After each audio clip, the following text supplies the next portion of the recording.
Okay, so real quick here, there's a couple other types of files for, well, we're talking about writing files. I wanted to go ahead and mention that are a bit more organized for saving our data with. We'll start with the CSV file. That stands for comma separated variable. You may have seen those before, but we'll just go ahead and create one and then talk about it. So starting up idle here.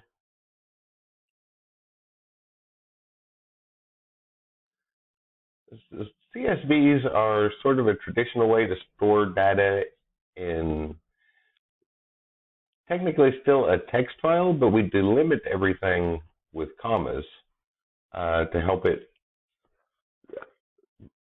organize the data. It's a much more organized fashion.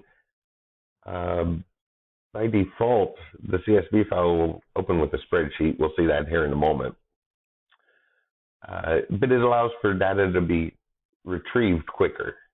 And I find them particularly useful if the actual software is going to be storing data in a binary format. While debugging and testing and designing and all that stuff, I'll often include a CSV format, which puts it in a readable format and helps me get a better sense of what the binary file is doing with a readable format for when debugging. That's why I particularly like to use them. You may have seen CSV files before. It's also a standard way to transfer data. Nice small thing. Most databases will export a CSV file, export and import CSV files. So to work with that file type, well, we could just write a text file and put commas everywhere to split things up. But there's already a library that has all the features we'll need to work with. So I'm going to import CSV, and I'm just going to use the with notation. That's the one I'm used to using to just kind of create one and work with that.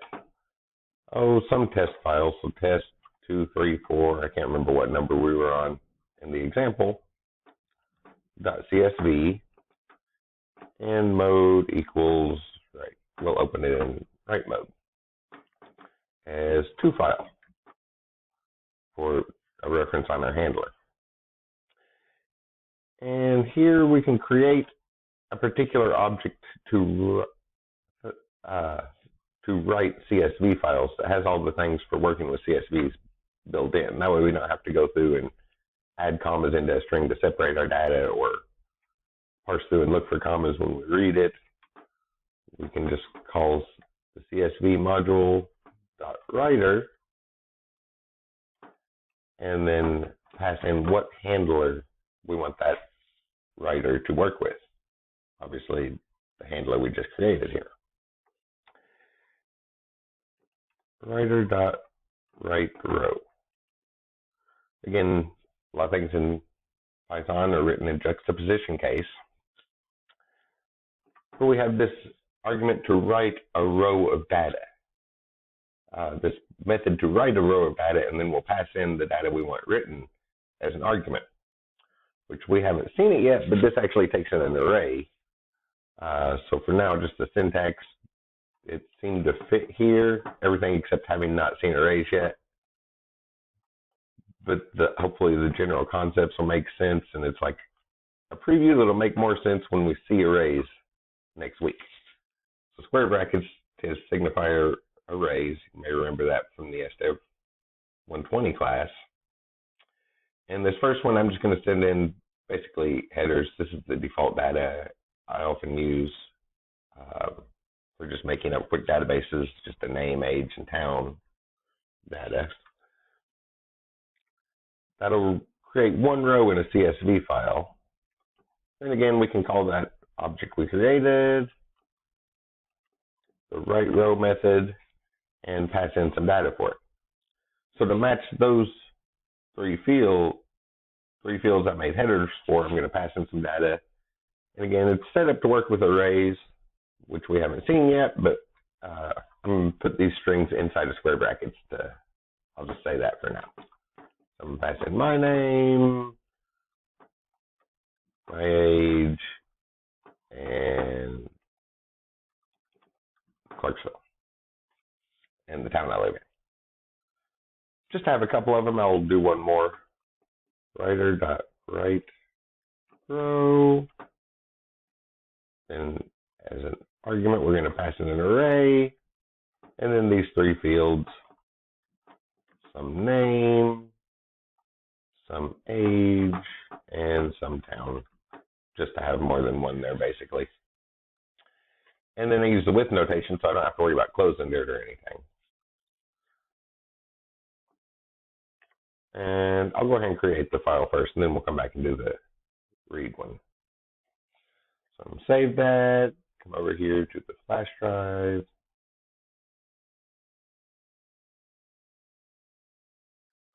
I'll spell this out. Comma, separated, variable. Just to help indicate what it is. And now if I have to run it, which it ran, no echoes or anything coming back. But if we come over here, we'll see, well, let me change these icons. Large icons. See, it's not a text file, and it's not an unknown file. I have OpenOffice installed on this machine I'm on. So by default, if I double click on it, these are the files that open with spreadsheets.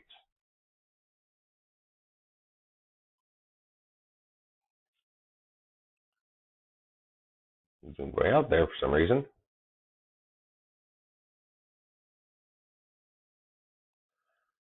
But you can see it organizes our data so that when we open it with a spreadsheet, it puts everything in its own cell, which has some advantages for working with, that's for sure. So I wanted to go ahead and preview it here in the write file example. Reading it is very similar, and you can probably already predict what the reading method is going to be. So again, create a test handler with test234.csv. Mode is going to be write mode as from file,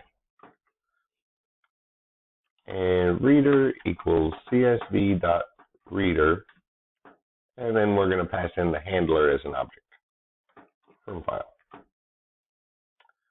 Then we can do like we've done before. So for row in reader, again, CSV files are defined by rows, so that's what the computer is going to try to default to reading, is just a row of data that's delimited by commas.